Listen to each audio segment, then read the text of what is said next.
Here's everything I just heard from my TikTok shop rep on a call with her today. First, content. I really want to talk to sellers on TikTok or who are thinking about being on TikTok about content on your branded page, as well as content with affiliates. Now, let me break some things down first. One, you are going to have or already have a branded page on TikTok that is directly connected to your TikTok shop. That is where you post content. This can be content that you create, or it can be UGC content. UGC content is content that you purchase from an affiliate. They give it over to you and it is yours to use however you want. The background on this is that there are licensing issues that come in with content. So if you hire an affiliate and they put content on their page, they own that content. That is their content. If you purchase the content, which is UGC, user-generated content, and you purchase the video from them and maybe they upload it into a Google Drive for you to use, you own that content. You cannot put content from an affiliate onto your branded page that you haven't purchased. There are licensing issues. So I just want to be really clear about that at the outset. When I'm talking about branded content on your page, that is content that you have created or UGC content that you have purchased from an affiliate who created the content for you. Something really important about the content on your branded page is how it relates to advertising. My rep told me today that 1 in 4 videos that users see on TikTok are going to be advertisements. What does that mean for you? It means that your content that you produce on your branded page needs to be entertaining. You need to give them something to care about. This is why I tell owners so much. I'm on a Zoom with an owner just yesterday. He started talking about his brand.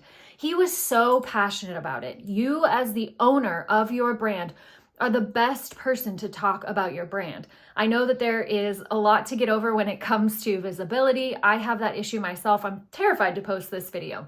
There's also issues about, well, maybe it's not good enough, and I have good news for you. She said that TikTok, loves pushing out lo-fi content. TikTok is not meant to be Instagram. They don't want to be Instagram. They thrive on really authentic content. So if you go all the way back to what I was saying about the owner-generated content, this is fantastic news for you. What you can do is put yourself on there in a really genuine way and just tell your user, I don't know anything about this. I don't know what I'm doing, but this is my brand and this is why I really care about it.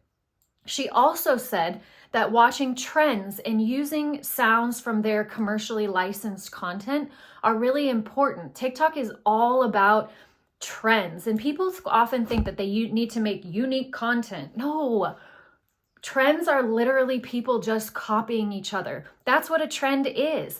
Copy something that you see from a creator that you really like or another brand that you really like. Bandwagon. I know bandwagoning is kind of a bad word and a dirty word, especially during football season, but bandwagon here. That's what you want to do. So make sure that you put branded content. And the reason that that content is so important related to ads is because when you get to ads, TikTok has something called GMV Max, and that leads me into my next point. There's a difference between GMV Max and Spark ads. The difference is GMV Max uses the content from your branded page, your UGC content, and all of the owner, you could call it owner generated content. So content that's actually yours.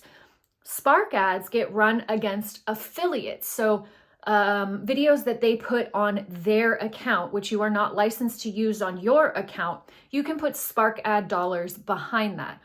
She said that Spark ads outperform non-Spark ads. That's really important for you. So while GMV Max does a great job for you, and I'll explain why in a minute, Spark ads statistically just perform better. So you want to put dollars behind the ads or behind the videos that the affiliates are running. What that means is if a video converts, and this is really important, so I want you to listen closely. If a video from an affiliate that you have contracted with, whether it's just commission or it's on a retainer, you want to make sure that that video is converting, which means getting you sales before you put any dollars behind it. Leading all the way back to the relationship that you're developing with that affiliate, Do not promise them that you are going to run Spark ads behind their content until you see what content is converting. Now, this might be something really enticing because you can reduce the amount of retainer that you give them by saying, oh, I'll run Spark ads. People think it's a easy way to negotiate. No, do not do that. Eat the cost on the front end because it'll save you money on the back end. Because if you offer them a $400 retainer and then you say because you say you're going to run Spark ads, what if none of their content converts? So then you're spending money on Spark ads on non-converting content that people don't want to see. Don't waste your money.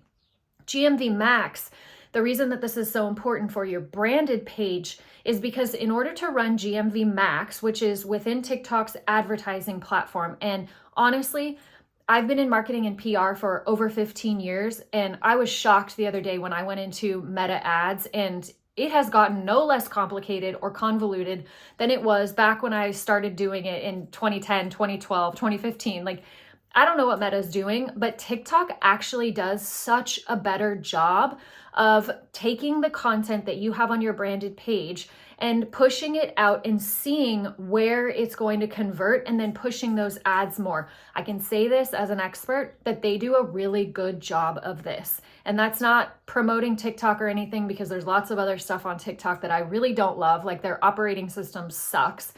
But their advertising and GMV Max works really, really freaking well. But that goes all the way back to your content. If you don't have UGC content and you don't have owner content on your branded page, they don't have enough volume, they being a TikTok's advertising platform, they don't have enough volume to test. This goes back to basic ad principles. What we do in advertising is we test one metric at a time, and those metrics are generally what the hook is. So if people are interested in the first 3 seconds, we take those and we test 10 of them. The video is exactly the same. It might sound counterintuitive, but all those videos are exactly the same. And then we test those hooks and we pull out which one works best. Then we change one other thing about the video, maybe the style, but we're still using those good hooks. So on and so forth with each metric. TikTok is effectively doing this for you, but you need to have a volume of content, which means like 8 to 20 pieces on your branded page to feed into the system so that it can do good testing. It's the same thing I would do as an agency. If you were my client, I would say, okay, we're going to produce these 10 videos. We're going to test them. Then we're going to iterate and test again. TikTok does this for you and they do it well, but you have to have content. And the content from the horse's mouth is lo-fi. It's authentic. It is the owner talking to someone. It is a UGC that is really just doing what I'm doing. That's why I'm shooting this video this way. It's not highly produced. I've got pillows stacked up around me talking to you, but it's a person talking to a person. It's more engaging than like, this is my commercial on my branded page, okay? So that's one. If you need to go back and watch that again, I know I talk really fast, but that's all very important. The second thing that you want to pay attention to is that the demographic of TikTok, and this is statistically from TikTok just today on a call, is shifting. So they're seeing more first-time users over 36 and female. That is my demographic. I'm 39 years old. I'm a mom. I got on TikTok a couple of years ago, and that would mean I'm an early adopter. The reason demographic is important is because you need to know who you're speaking to. You need to know who it is that is going to purchase. Interestingly, she also told me that 55 plus is a big demographic. So you Gen Xers out there like to spend money. So 55 plus, which is also boomers, is growing and they are seeing a lot of sales and conversions. So when you are putting out content, one of my brands the other day, I was talking to him, he's formerly a chiropractor. He has a lovely, beautifully branded tallow product. And he was talking to me about his brand and he was so passionate about it. And I sat forward and I said, listen to me. I want you to turn on your camera and say exactly what you just said to me and put it on your TikTok. Don't be afraid if it's messy. This video isn't perfect. I'm not taking any cuts, but people care about it. And look, my light even just turned off. So now I'm going to have a video in the middle of it that has weird lighting. There we go. So people want authenticity. They want to see you. And I'm encouraging him to do that more and more. Okay. So next thing, Virality is volatile. Oh, this is something that I have been saying to shop owners forever. As a marketer, someone who does this for a living, I hate virality. I like it for a moment, but virality is volatile. If we're looking at a chart, virality goes boop, and then it drops off again. You might ride the virality wave for a quarter or something like that, but what I want to see is LTV, lifetime value, growing in an upward trajectory. So this panic over constantly becoming viral doesn't need to be a panic. What you need to do is have consistency and pay attention to your content to make sure users consistently engage. The last thing that she told me, and something that I have been telling sellers all the time, is you have to be on Amazon. She said, and I quote, "Leadership here is not trying to be Amazon." I wouldn't want to compete as leadership in TikTok with Amazon either. They've got the market cornered on shopping. That's what's really important to understand about TikTok. TikTok is for entertainment. They want to continue. She said, "We don't want to be Amazon. We are going to continue to be entertainment." That is something so important that I want you to hold on to as I explain the rest of this. Amazon is a shopping platform. TikTok is an entertainment platform. So when I hear brands, especially cold starts, and a cold start is someone who's never been on TikTok before, they don't have a large presence online, we categorize them as a cold start. The hardest place to be. Not insurmountable, don't lose hope, but really difficult to get rolling. A lot of them are like, well, our strategy is to just push hard on TikTok, and that's where we're going to see all of our sales because these people all did that. Let me tell you something. Goalie, which has a great Amazon presence, also has a killer TikTok presence. They are backed by private equity. They have a ton of money to spend.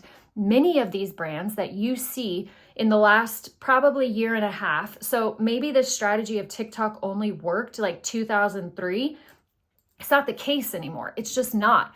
So I tell brands all the time, you have to be on Amazon. Psychologically, when a user comes onto TikTok, they are there to be entertained. You're in your bed, you got your hood on, you're scrolling, doom scrolling, doing whatever. You're watching funny videos, you want to be entertained. However, psychologically, when you go onto Amazon, you are already at the point of purchase. You want to buy something. You want to be there. It's like going to Target or the corner store or Walmart. You are there to buy something and you are psychologically prepared to purchase something. When you go on TikTok from a marketing standpoint, which is directly related to sales, that's what we're here for in e-commerce, you have a much higher barrier of getting the person to the point of sale. And as I said, they are getting 1 in 4 videos that is an advertisement and they get fatigued over time. So no matter what, they see that little shopping cart, they might just swipe, which means that your content needs to be entertaining if you want them to purchase because it is an entertainment platform. Now, what I always tell sellers, and if you hear nothing else in this video, is that TikTok is a marketing platform with the potential for sales. Amazon is a sales potential with, Amazon is a sales platform with marketing potential. Again, TikTok is a marketing platform with sales potential. Amazon is a sales platform with marketing potential. And now you can link your TikTok shop to your Amazon and send people directly there because TikTok doesn't want to be Amazon. They don't want to compete with Bezos. I wouldn't want to either. Those are really important things for you to understand. And if you don't understand those things, I am propping up a course and you can take that course and understand more about TikTok Shop. That's why this is called Dangerous Enough, because you as the seller need to understand what each platform is for so that you can then go and outsource it and manage it for someone so that you can focus on what you do best. Biggest mistake I see sellers making is believing that they are social media and digital marketing experts. I am not even a digital marketing expert. I outsource to people who literally are experts in this space because it can be so complicated. So that's everything that I heard from my TikTok shop rep today. It's October 16th, 2025. This is going to be good for most of Q4, if not all, leading into Q1 of 26. So hopefully this was helpful. Leave me a comment in the down below if you want me to expand on anything. I'm happy to do so.